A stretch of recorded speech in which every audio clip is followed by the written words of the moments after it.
Eu quero convidar-lhes a abrir a sua Bíblia, por gentileza. Evangelho de Jesus, segundo escreveu João, capítulo é o de número 6. Glória a Deus. João, capítulo de número 6.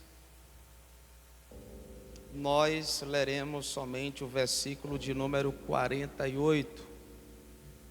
Glória a Deus. Dá só um pouco aqui de retorno, André, por favor. Evangelho de Jesus, chegou. Capítulo de número 6. É bom se ouvir. Capítulo 6, versículo 48. Vocês estão bem? Amém? É um verso pequeno, diz assim, ó: Eu sou o pão da vida. Eu sou o pão da vida.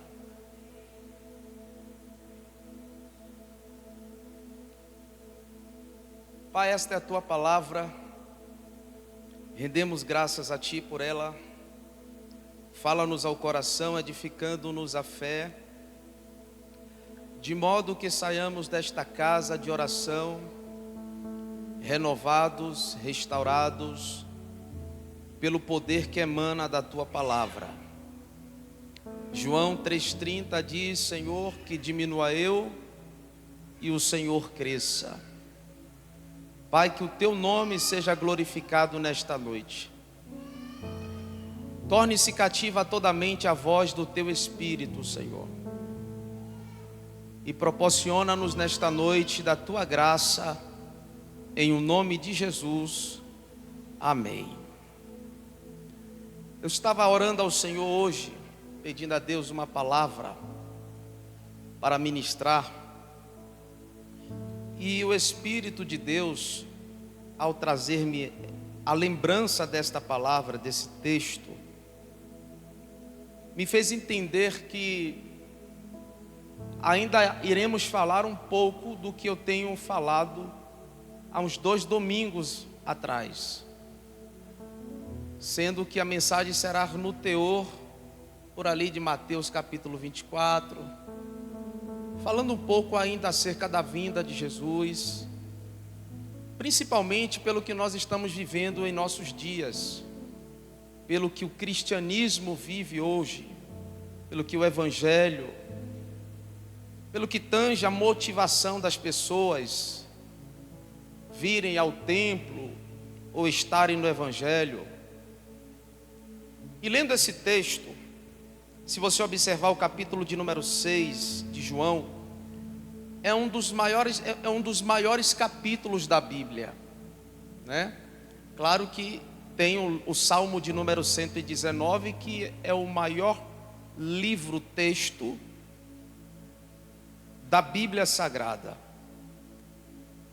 E quando nós observamos o texto que nós lemos, a afirmação de Jesus em dizer: Eu sou o pão da vida, Jesus está afirmando isso em um tempo em que a interpretação de quem o escutou não foi clara acerca do que ele estava afirmando.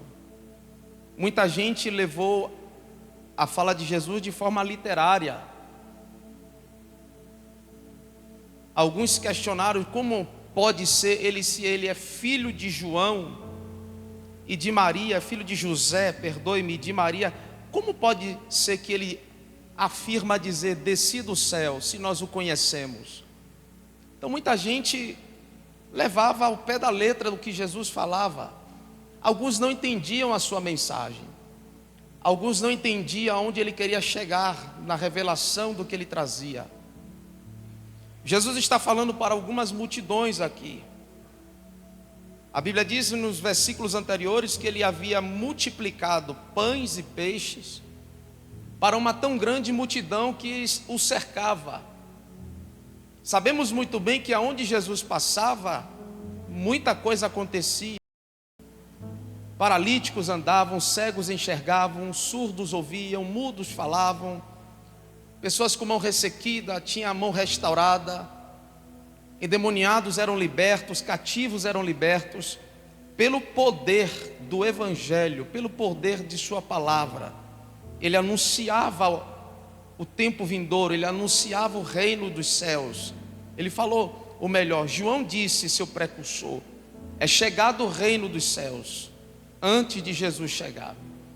E agora ele multiplica pães e peixes diante de uma multidão que, segundo o censo, era mais ou menos 5.000 homens, sem contar mulheres e crianças.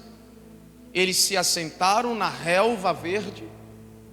Alguns historiadores vão afirmar que sentaram em 50 em 50, em grupos de 50. E ele trouxe, ou trouxeram para ele, um menino com pães e peixes. Ao trazerem, até questionaram o que é isto diante desta grande multidão. Ele toma o pão e o peixe, todo mundo já conhece a história, levanta aos céus e rende graças ao Senhor.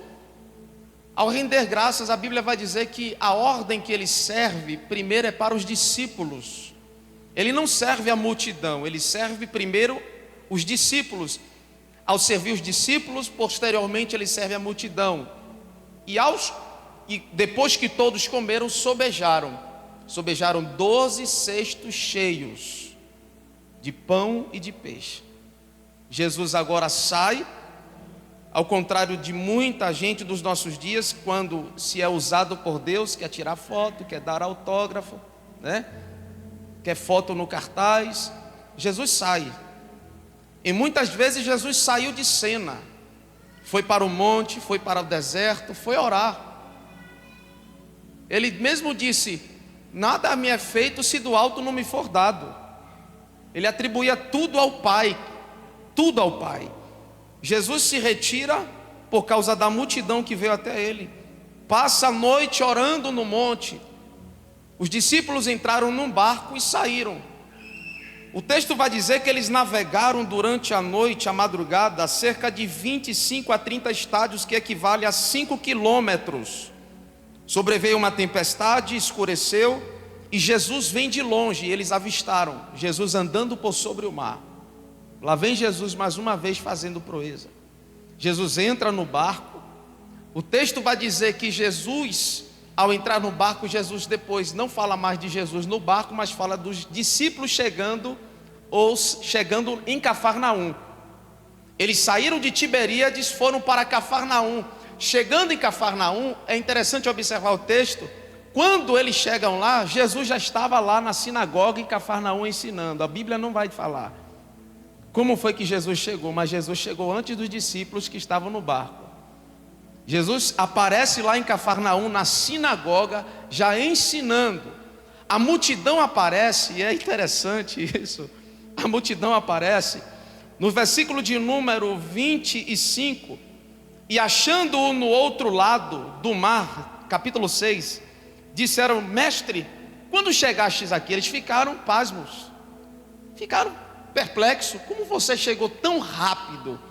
Só que Jesus já responde os discípulos e a multidão com uma fala que, se você interpretar de forma literária, você vai achar que Jesus está sendo ríspido, que Jesus está sendo grosso, que Jesus está sendo mal educado. Só que as respostas de Jesus eram totalmente didáticas. Ele responde à multidão dizendo, na verdade, vos digo que me buscais, não pelos sinais que vocês viram, mas porque comestes do pão que vos saciastes. Na verdade vos digo que vocês não me buscam por aquilo que vocês viram, mas pela comida que vos dei e saciou a vossa fome. O texto traz-nos muitos ensinamentos, e eu quero ressaltar alguns pontos desse texto para o nosso entendimento, que vai alinhar o nosso raciocínio com os dias de hoje. Jesus traz um panorama no capítulo 6, que pode se aplicar de forma muito prática aos nossos dias, principalmente no Evangelho, no cristianismo. A primeira coisa que eu quero ressaltar aqui é que Jesus vai afirmar que haviam pessoas que o seguiam somente pela fome momentânea, por aquilo que ele poderia fornecer, pelo material, pelo tangível, pelo apalpável. Versículo de número 26, o texto diz, em resposta de Jesus: na verdade vos digo, que me buscais não pelos sinais que vistes, mas porque comestes do pão e vos saciastes. Aí o versículo de número 27, Jesus diz assim, no imperativo: trabalhai, não pela comida que perece, mas pela comida que permanece para a vida eterna, a qual o Filho do Homem vos dará, porque a este o Pai, Deus, o selou. Muitas pessoas vêm para a igreja, entram no Evangelho, enchem os templos, por aquilo que Deus pode lhe proporcionar, por aquilo que eles podem alcançar no Evangelho, pela porta de emprego, por uma promoção, pelo tão sonhado casamento, pela tão sonhada casa própria, por uma vida financeira melhor. Para isto existem pregadores para todo tipo de perfil de motivações. Para isto existem pessoas com todo tipo de motivações para pregoar e pessoas para receberem.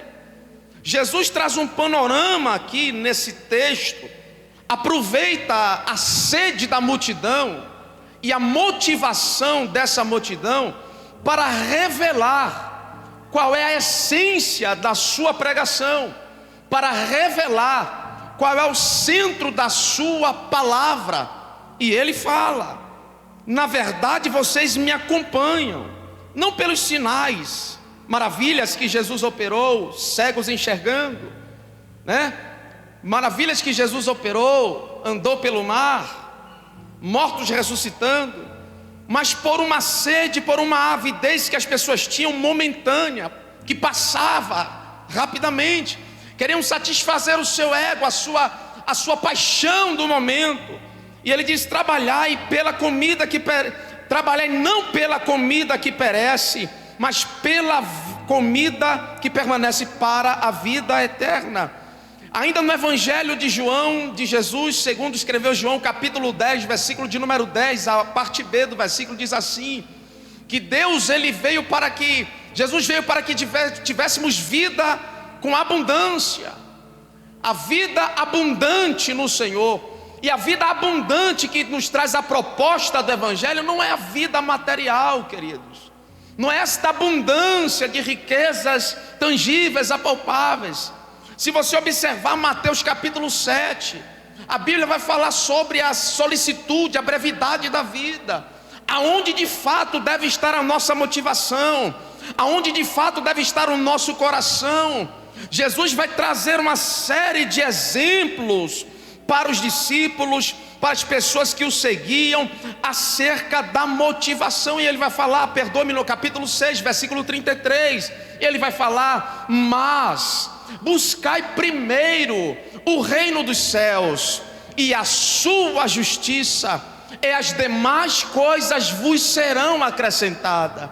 Eu percebo que a motivação dos nossos dias, daqueles que se dizem ser cristãos, daqueles que se dizem ser evangélicos, daqueles que enchem os templos, que afloram para as igrejas, não é uma motivação no seu sentido prioritário, buscar a face de Deus, buscar uma vida transformadora. Mas estas pessoas afloram para as igrejas, para os templos, a fim de alcançar o tão sonhado propósito do seu coração.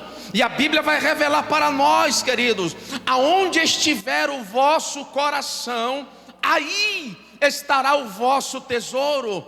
Aonde estiver o vosso coração, aí estará o vosso tesouro.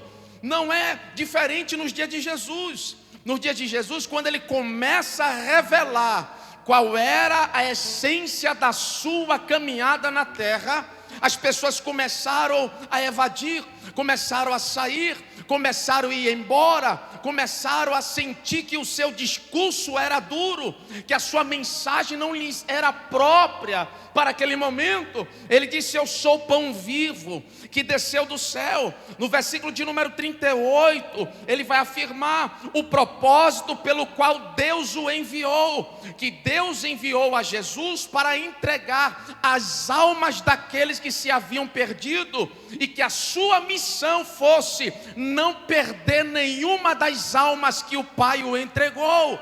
Em João capítulo de número 10, versículo de número 6, o texto vai dizer: porque Deus enviou, melhor, eu sou o caminho, a verdade e a vida, ninguém vem ao Pai senão por mim. Jesus descarta toda e qualquer possibilidade de uma intermediação do indivíduo ir a Deus, se não for por intermédio de Jesus, por intermédio dele mesmo. Ele descarta, a nossa sociedade já afirma, todos os caminhos levam a Deus, mas eu falo biblicamente nesta noite, nem todos os caminhos, ou melhor, só existe um caminho que leva a Deus, só existe uma verdade que leva a Deus, só existe uma vida para que você venha ter vida abundante que te leve até Deus.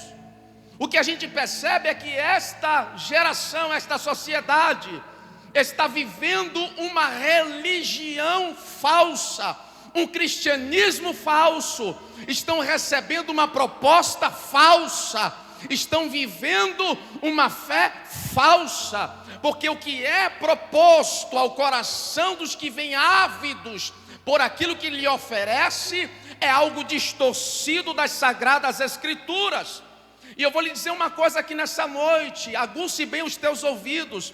A Bíblia, para o cristão, ela é o manual de regra, fé e prática. A Bíblia, para o cristão, é o seu manual de regra, fé e prática. Ela não contém, ela é a palavra de Deus. Não dá para fazer barganha com a palavra de Deus. Não dá para aceitar somente o Novo Testamento ou o Antigo Testamento. Toda ela é a palavra de Deus. De Gênesis a Apocalipse, ela é a verdade que liberta. Ela é a verdade que conduz o pecador à salvação. A mensagem central da Bíblia é: ele veio para aquele que se havia perdido. Eu sei que existem muitos tons de mensagem que se pode liberar à luz da Bíblia, mas a mensagem da palavra de Deus é cristocêntrica, é salvífica, é de resgate. Se eu não ter a palavra em sua total verdade para mim, se eu relativizar essa palavra, meu irmão, você não está vivendo o Evangelho. Precisamos crer que ela é infalível, precisamos crer que ela é imutável, precisamos crer na absolutividade desta palavra, porque não há como nós vivermos parte dela querendo viver as nossas paixões.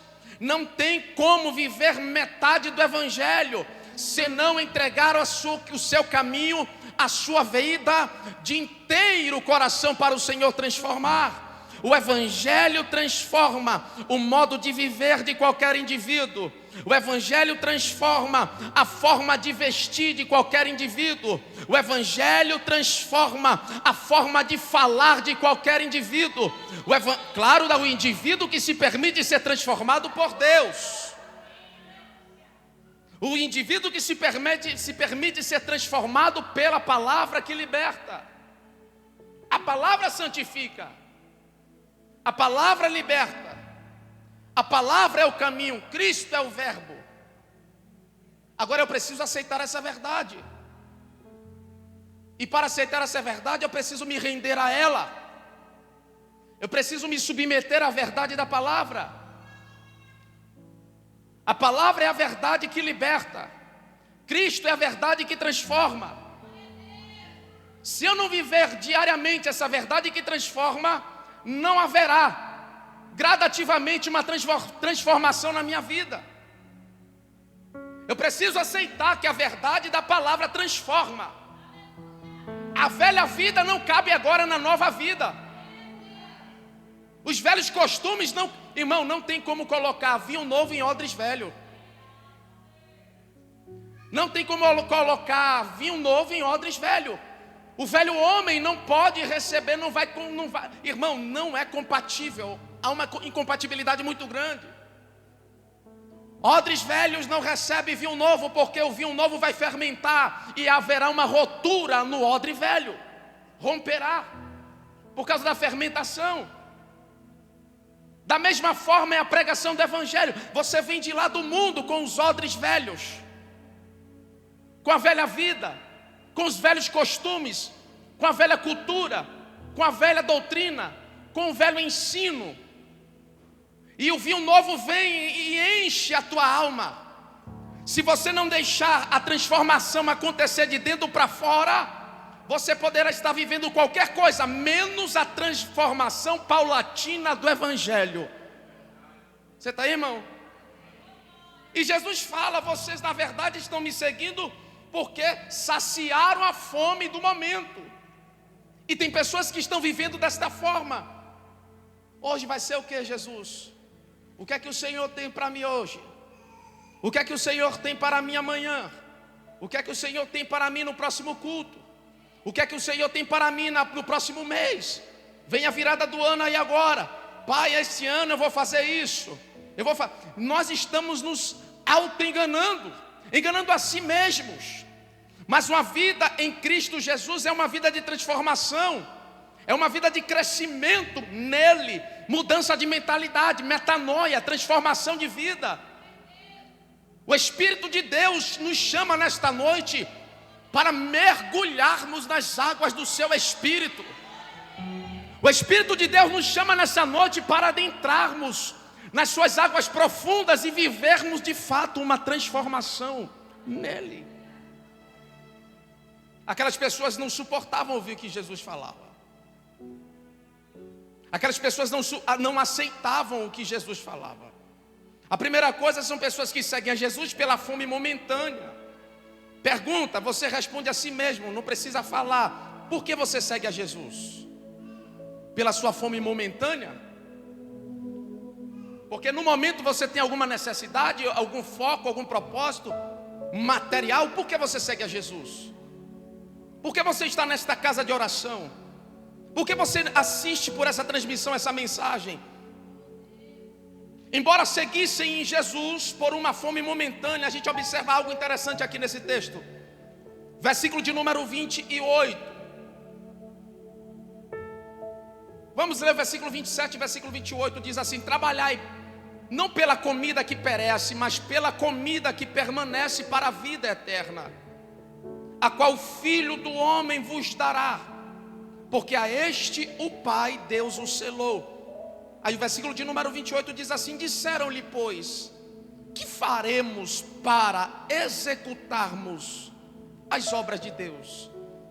Ao mesmo tempo que eles seguiam a Jesus por uma fome que era momentânea, a gente observa que havia fome pelo conhecimento de Jesus.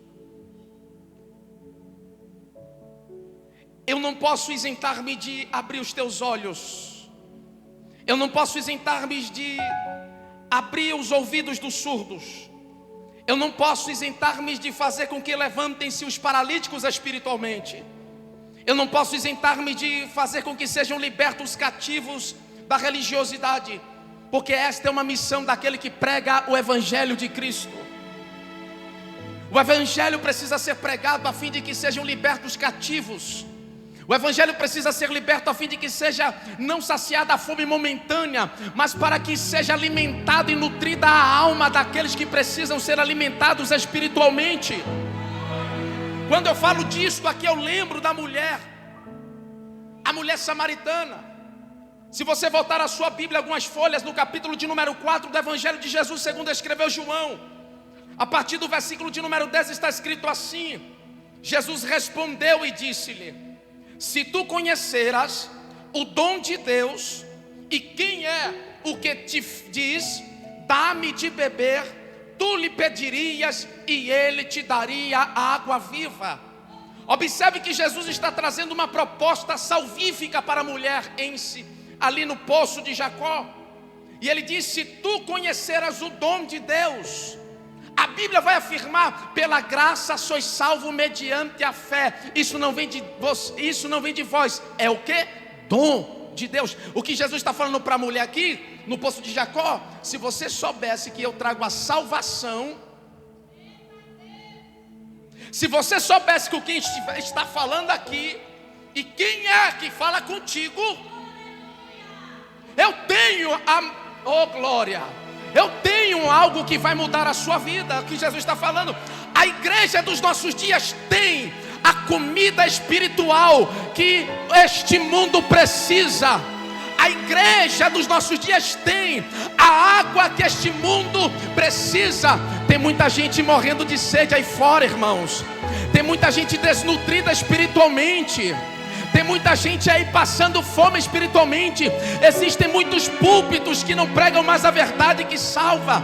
Falsas propostas, iludindo o coração das pessoas, desde quando Jesus veio para aquele que se havia perdido.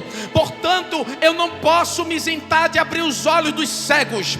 Eu não posso iludir o teu coração. Eu não posso iludir a tua fé. Mas eu tenho uma palavra de Deus para dizer para você aqui. Você, como igreja do Senhor, tem a palavra para o cativo, tem o alimento para o desnutrido, tem o colírio para os olhos dos cegos. Você é a igreja do Senhor, tem o alimento necessário para alimentar aqueles que precisam espiritualmente. Não pode ser diferente o meu discurso em cima desse altar. Se Jesus, o Filho de Deus, veio para alimentar os cativos, para libertar os cativos, alimentar os famintos, operar sinais e maravilhas, quem sou eu para não falar aquilo que ele falou? Eu preciso somente ser um papagaio de Jesus, irmão. Eu preciso repetir as suas palavras. É só abrir a Bíblia e lê-la. É só abrir a palavra e falar a palavra. É por isso que Deus falou no meu coração enquanto orava a semana retrasada: pregue a minha palavra.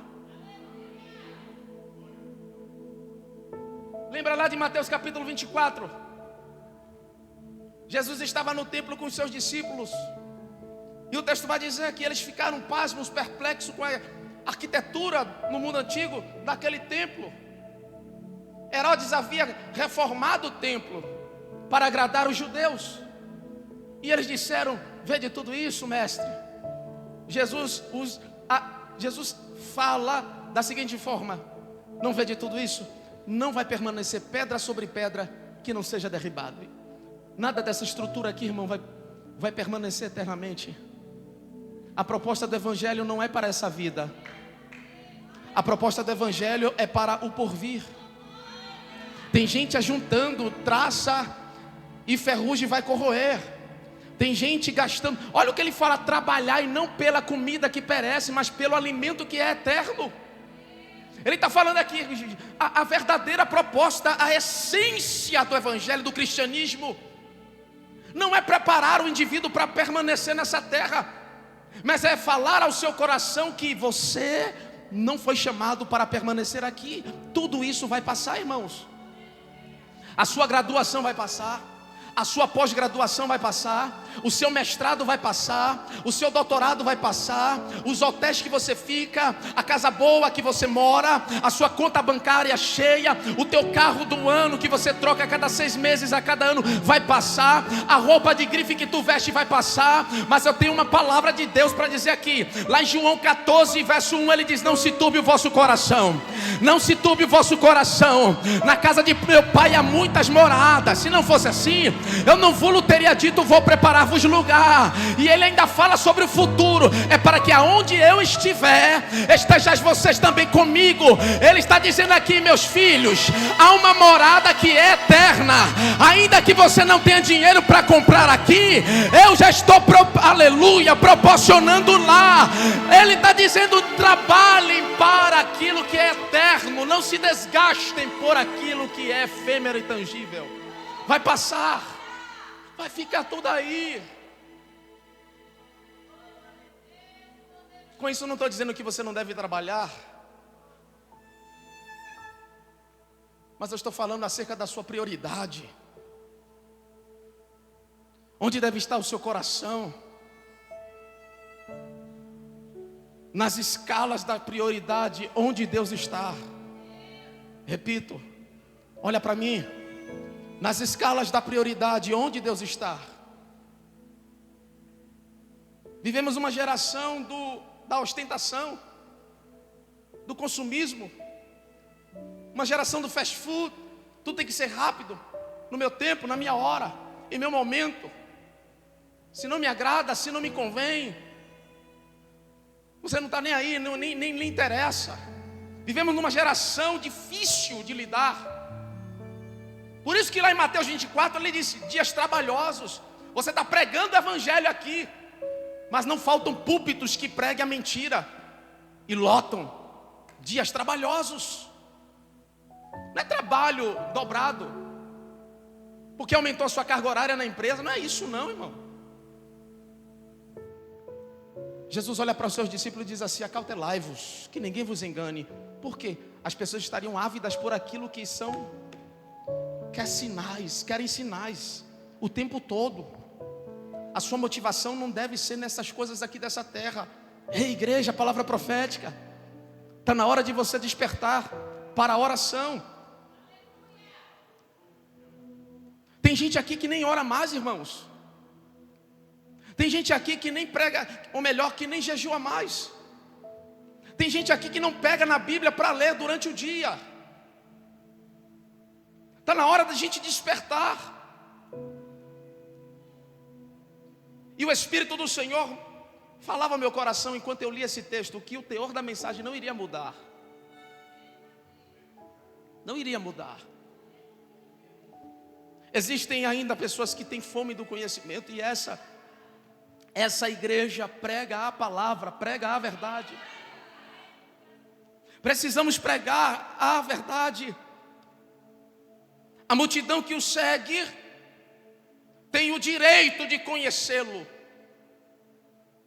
Essa multidão aí fora tem o direito de conhecer a verdade. Essa multidão aí fora precisa ouvir a verdade. Precisam receber a verdade do conhecimento que liberta. Dentro dessa visão panorâmica de Jesus que eu estou tratando com vocês, a terceira coisa é: o verdadeiro alimento nutre a nossa vida espiritual. O verdadeiro alimento nutre a nossa vida espiritual. Versículos 32 ao versículo 34. Acompanhe-me, por favor. Porque o pão de Deus é aquele que desce do céu. Perdoe, 32. Disse-lhe, pois, Jesus: na verdade vos digo, Moisés não vos deu pão do céu, mas meu Pai vos dá o verdadeiro pão do céu. Porque o pão de Deus é aquele que desce do céu e dá vida ao mundo. Disseram-lhe, pois, Senhor, dá-nos sempre desse pão. Não parece com a conversa de Jesus com a mulher samaritana? Senhor, me dá dessa água. O que eu percebo é que tem pessoas que estão com os olhos espirituais fechados, e que nós precisamos abrir os olhos destas pessoas e fazerem estas pessoas enxergarem a verdade. A partir do momento que você abrir os olhos destas pessoas por intermédio da palavra, ela vai dizer assim: não, então me dá. Então me dá disso que você experimentou. Eu estava na academia essa semana, e eu estava sentado no supino lá, fazendo atividade. Eu amo quando essas coisas acontecem, porque eu percebo que é o Espírito Santo. Aí sentou um rapaz em outro aparelho na minha frente e começou a fazer o seu exercício. Ele só fez uma série, não aguentou. Não aguentou porque ele não estava bem aqui, ó. Ele olhou para mim, respirou fundo e falou assim mesmo para mim: Carol, não estou bem. Eu falei: meu Deus. Foi essa semana, não estou bem. Ele: posso falar? Eu: por favor. A minha vida está assim, assim, assim, assim, assim, assim. Meu casamento está assim, assim, assim, assim, assim. Irmão, o meu treino, que é 1 hora, durou 2 horas e meia. Porque eu fiz no gabinete dentro da academia. Atendi ele ali mesmo, eu acabei treinando com ele. Treinei com ele.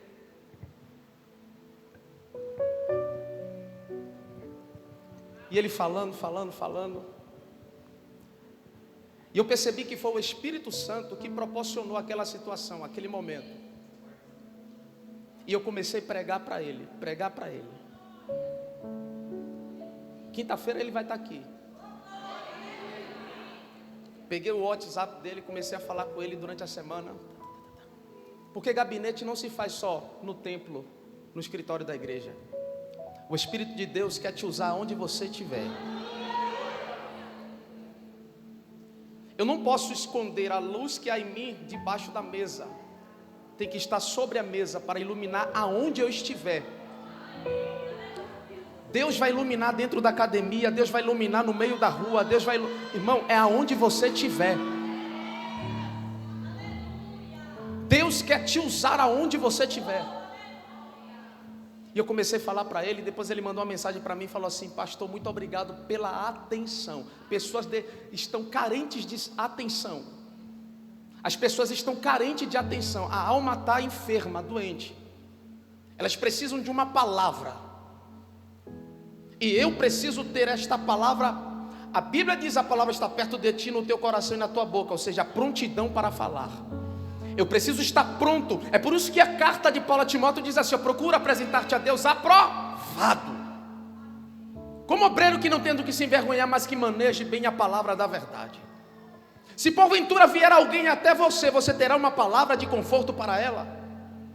Essa palavra de conforto não significa que essa palavra vai massagear o ego, mas significa que você vai mostrar ao pecador que ele está errado e que existe um caminho e uma saída para o problema que ele está enfrentando.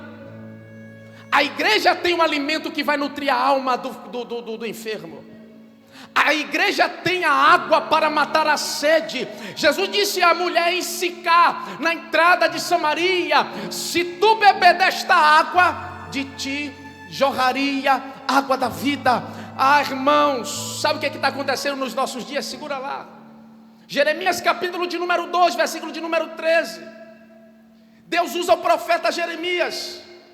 E o profeta diz assim: o meu povo está trocando a água da vida por cisternas rotas.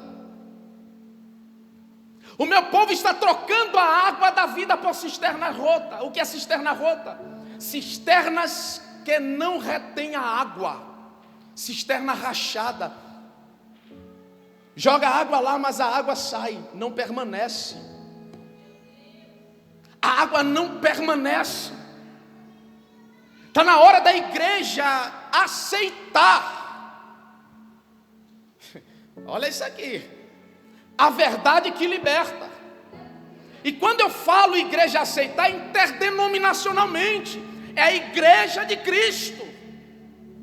Porque quando a igreja rejeita a palavra do confronto, ela está rejeitando o Messias. Vou repetir. Quando a igreja rejeita a palavra do confronto, a pregação do evangelho, ela está rejeitando o próprio Cristo. Ela está rejeitando o próprio Deus. Ele veio para o seu, mas os seus não o receberam. Mas todos, pois quanto receberam, deu-lhes o poder de serem chamados filhos de Deus. Filhos de Deus. nós fomos enxertados na videira, nós nos entregamos a Ele. Estamos aqui nesta noite porque aceitamos, não podemos rejeitar. Ele, não tendo por usurpação alguma, Ele se fez carne e desceu ao nosso nível. Ele é o verbo, Ele é a palavra, Ele é a palavra. E quando rejeita-se a palavra, se rejeita ao próprio Deus. Olha para quem está do seu lado, diga para ele e para ela assim: não rejeite a palavra. Estão rejeitando a Deus, estão rejeitando a verdade que liberta. João capítulo 8, versículo 32. Eu vou dar uma sugestão de leitura para essa semana para você. Leia o Evangelho de João, o Evangelho de Jesus segundo escreveu João. Se você quer uma mensagem nos seus lábios para pregar para alguém de salvação, João. E conhecereis a verdade, e a verdade vos libertará. Eu sinto Deus aqui, irmão. Eu sinto Deus aqui.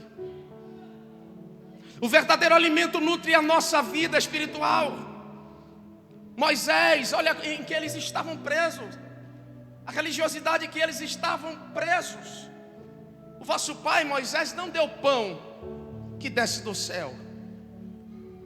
Sinais e maravilhas, não no caso de Moisés, mas para os nossos dias. Sinais e maravilhas não é sinônimo de aprovação divina. Sinais e maravilhas não é sinônimo de aprovação divina. Manifestações de dons não é sinal de aprovação divina ou de salvação. E essa geração, essa sociedade, esses crentes de hoje querem um sinal sempre, querem uma resposta imediata. Sinto te informar, o Evangelho não é isso. O Evangelho é: se alguém quiser seguir após mim, negue-se a si mesmo, tome a cada dia a sua cruz, siga-me.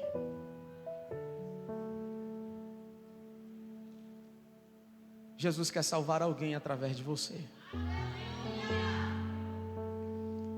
Tem alguém que tem sentado todos os dias ao seu lado, mas pela insensibilidade você não tem percebido que ele precisa da água espiritual.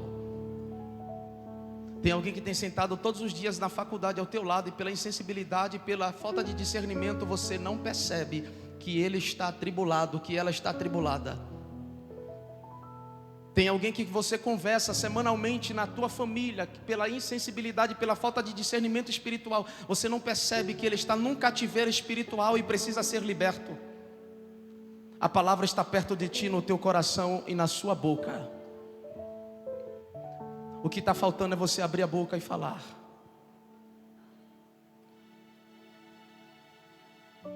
Você já parou para pensar que se você tomar uma iniciativa e dizer assim diz o Senhor, Deus pode tomar os seus lábios? Isso aqui é muito sério, irmão.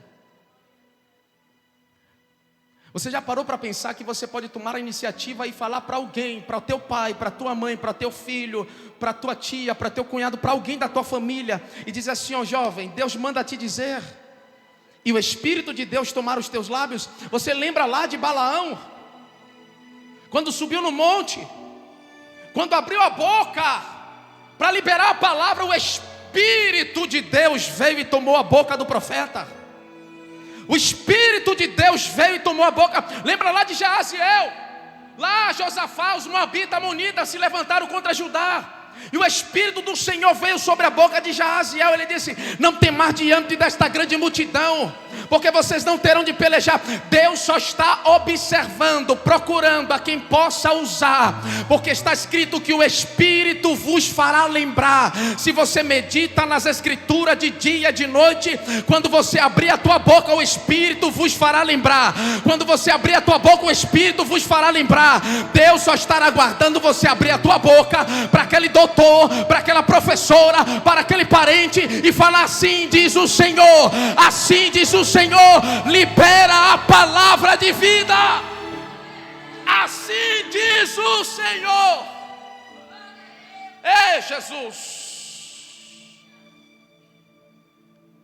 Ezequiel está no vale de ossos secos e o Espírito do Senhor fala com ele.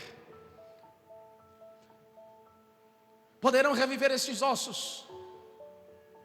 Ele fala para o Senhor: tu sabes. Semanalmente, diariamente, todos os dias, Deus tem nos permitido passar por vales. Não vales tipificados aqui em provação e dificuldade, mas vales para enxergar o estado e a situação espiritual. Porque essa era a revelação que Ezequiel estava recebendo de Deus. Você não está vendo? Essa é a condição espiritual. E Deus está falando para mim e para você aqui nesta noite: profetiza. Profetiza, libera a palavra. Ah, glória a Deus. Eu lembro-me algumas vezes quando entrei no meu quarto para orar, falar com Deus, e Deus falava no meu coração: abre a tua boca e profetiza. Libera a palavra de vida, libera a palavra de libertação, libera a palavra que cura, libera a palavra de direcionamento. Talvez tenha alguém desesperado no meio da tua família, precisando de uma palavra de direcionamento. Está esperando de você pelo fato de congregar, pelo fato de ler a palavra, pelo fato de não ter se desviado nunca, e está permanecendo na presença de Deus, e sabe que de você vem algo de Deus, mas você está se abstendo de falar. O Espírito do Senhor manda liberar esta palavra para alguém aqui nessa noite. Libera a palavra de vida, libera a palavra de vida, libera a palavra de vida.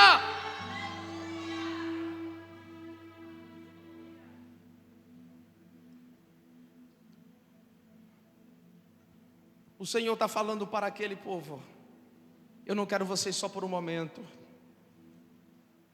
eu quero vocês a todo tempo. Eu não quero vocês passageira, de forma passageira, eu quero vocês definitiva. E Jesus lhe disse: eu sou o pão da vida, aquele que vem a mim não terá fome, e quem crê em mim nunca terá sede. Versículo 36. Mas já vos disse que também vós me vistes e contudo não credes. Todo o que o Pai me dá virá a mim, e o que vem a mim de maneira nenhuma lançarei fora. Porque eu desci do céu não para fazer a minha vontade, mas a vontade daquele que me enviou. Versículo 39. E a vontade do Pai que me enviou é esta: que nenhum de todos aqueles que me deu eu perca, mas que o ressuscite no último dia. Porquanto a vontade daquele que me enviou é esta: que todo aquele que vê o Filho e crê nele tenha a vida eterna, e eu o ressuscitarei no último dia. Eles conheciam muito bem essa verdade bíblica, que os santos ressuscitariam nos últimos dias. A exemplo disso, Jesus fala com Marta na entrada da cidade. João capítulo 11. Ele diz para ela: Marta, não te disse eu, se crês verás a glória de Deus? João capítulo de número 11, a partir do versículo de número 23. Disse-lhe Jesus: teu irmão há de ressuscitar. Disse-lhe Marta: eu sei que há de ressuscitar na ressurreição do último dia. Disse-lhe Jesus: eu sou a ressurreição e a vida. Quem crer em mim, ainda que esteja morto, viverá. E todo aquele que crer que vive e crê em mim, nunca irá morrer. Crês tu isto? Disse ela: sim, Senhor. Creio que tu és o Cristo, o Filho de Deus, que havia de vir ao mundo. Eles conheciam muito as Sagradas Escrituras, mas o que Jesus está apresentando a eles aqui é justamente o caminho para a vida eterna. Porque está escrito em João capítulo de número 14, versículo de número 6, a seguinte forma: eu sou o caminho e a verdade e a vida. Ninguém vem ao Pai senão por mim. Jesus, ao afirmar que Deus o enviou dos céus como pão e alimento para a vida eterna, de modo que todo aquele que o pai o enviar ou proporcionar a oportunidade de passar pela vida do filho, a missão que lhe cabia era não perder nenhum daqueles que o Senhor o entregou. Jesus está apresentando aqueles homens na sinagoga e aquele povo que existe um caminho para a eternidade. Esse caminho eu e você já trilhamos. Passamos pela porta das ovelhas, que é Jesus. Chegamos ao pleno conhecimento da salvação eterna, que é em Cristo Jesus. Não podemos nos isentar de falar dele. Precisamos pregar que Cristo salva, que Cristo cura, que Cristo liberta, que Ele batiza com o Espírito Santo e leva para o céu. Eu vou finalizar. Eles conheciam muito bem a lei, mas ainda não haviam conhecido o caminho para a vida eterna. E quantos que rejeitam esse caminho, principalmente os judeus que rejeitaram, porque ele veio para o céu, mas eles rejeitaram. Mas aqueles que o receberam, estamos aqui hoje, no livre acesso ao caminho da salvação. Não estamos santos definitivos, estamos em processo de santificação, para chegar no estado de santidade, e aí seremos levados por Ele. Que haja esperança no seu coração,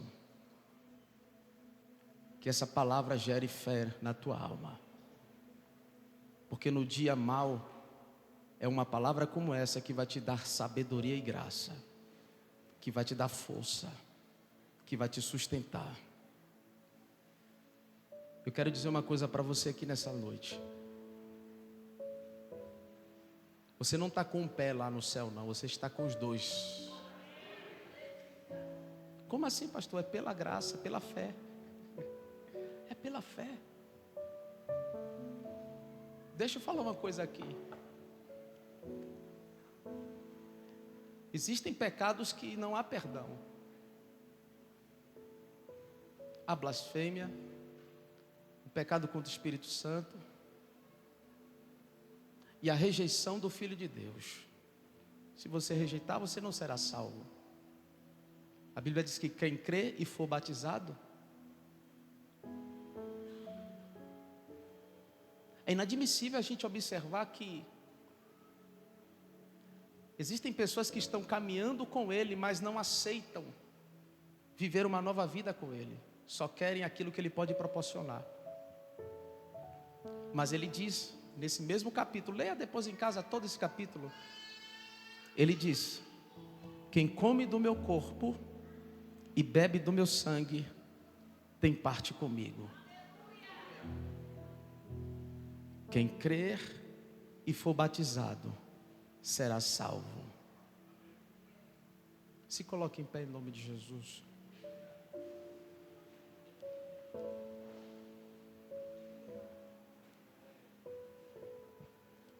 Para sempre adorado é, para sempre Ele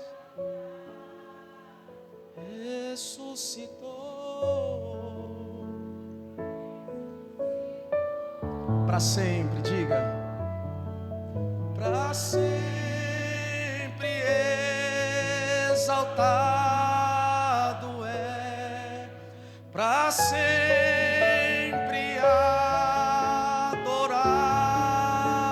é, para sempre Ele vive. Ele é macebe ou dirabadacé. O sangue dele derramado não foi em vão. O sangue dele derramado não foi em vão.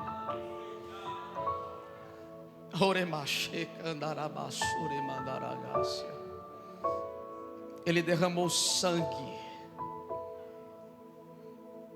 Enquanto alguns literalmente interpretavam aquilo: quem come do meu corpo e bebe do meu sangue não tem parte comigo, achando que era canibalismo, ele estava falando da vida eterna.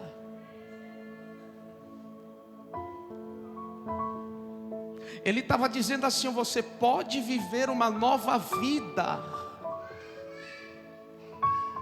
Ainda nos nossos dias há quem não entenda a sua mensagem. Mas a minha missão aqui nesta noite é dizer que existe um caminho para você, sim. Existe uma verdade, sim. E existe uma nova vida, sim. Talvez você esteja aqui nessa noite e já andou por vários caminhos. Talvez você já entregou a sua vida em várias religiões, já tentou de tudo e nada deu certo. Bateu em várias portas e ninguém te atendeu. Mas ele veio para aquele que se havia perdido. Talvez alguém que me acompanhe pela internet agora, pela transmissão, ou até mesmo aqui no culto presencial, o Espírito lhe fez entender que o sangue derramado no Calvário foi por você também. O diabo é mentiroso, queridos. O diabo é mentiroso e muitas vezes ele lança na sua face, na sua mente, dizendo que você não merece. Você não merece. De fato não merecemos mesmo, não. Foi a graça, foi a misericórdia. A graça de Deus nos dignificou. As misericórdias do Senhor são os motivos de não sermos consumidos. Esta é a palavra que levanta o caído. Esta é a palavra que fortalece o fraco. Fazer-nos entender que não é por nosso mérito, foi pela graça, foi pelo amor, foi pela misericórdia, foi pela compaixão dele por mim, foi pela compaixão dele por nós.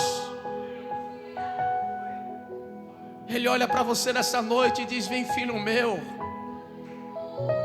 Ele olha para nós nesta noite e diz: vem, filha minha. Porque eu entendo que este é o Deus dos novos começos e das novas oportunidades. Ele não lança na tua face o teu pecado, muito pelo contrário, ele diz: lança diante de mim toda a tua ansiedade, porque talvez você não saiba disso, sou eu quem tenho cuidado de você.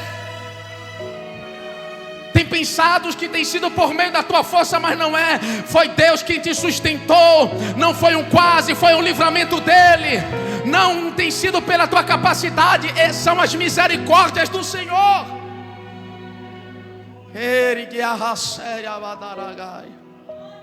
A tua casa quem tem sustentado é Ele.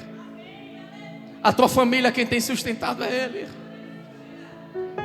E eu quero estender esta fala a você que nesta noite ainda que precisa entregar a sua vida a Jesus. Eu quero estender essa fala a você que quer entregar o seu coração. Deus, você já sabe que o Espírito do Senhor falou contigo.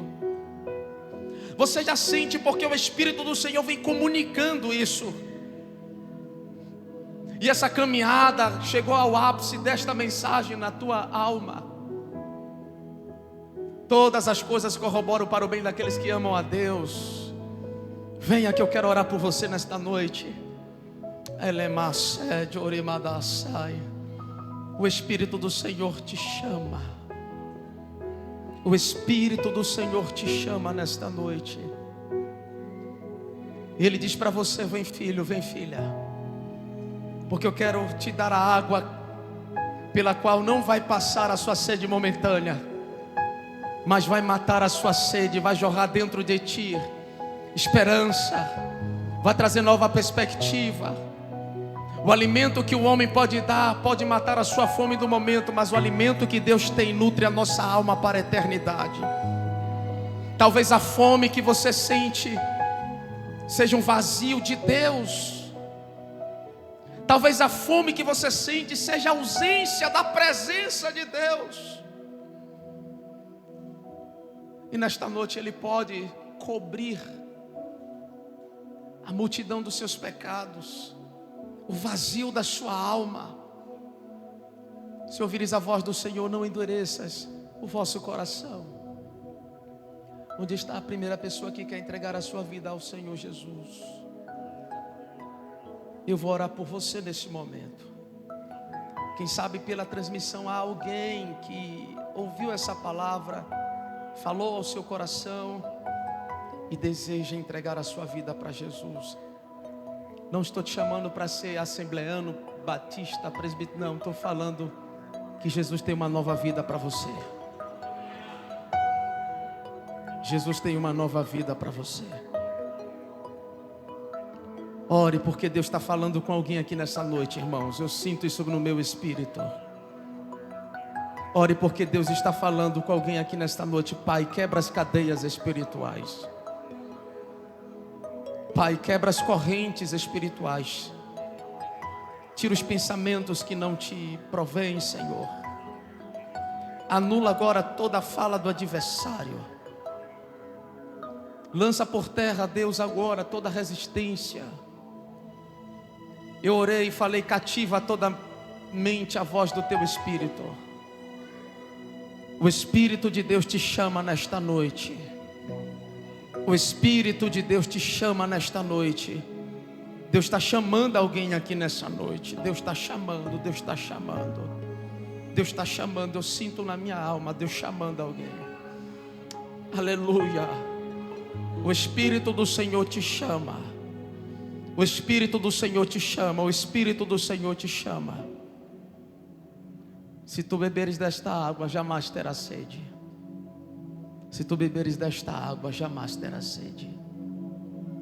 Vem, vem, vem. Lemase yorebarasa. Urebadase biakandarabaya sore kandarabas. Elebiasuke tenarabayase. Te adoramos, Senhor, e exaltamos o Senhor na beleza da tua santidade. Glória ao nome de Jesus. Amém. Aplauda o Senhor nessa noite, porque dele, por ele. Mas eu continuo dizendo para você: Jesus te viu. Jesus te viu. Toma assento, irmãos, em nome de Jesus.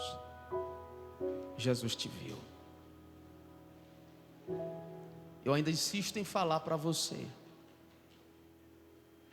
Eu estou sendo direcionado por Deus aqui nesse momento, irmão. Até quando você vai resistir à voz de Deus?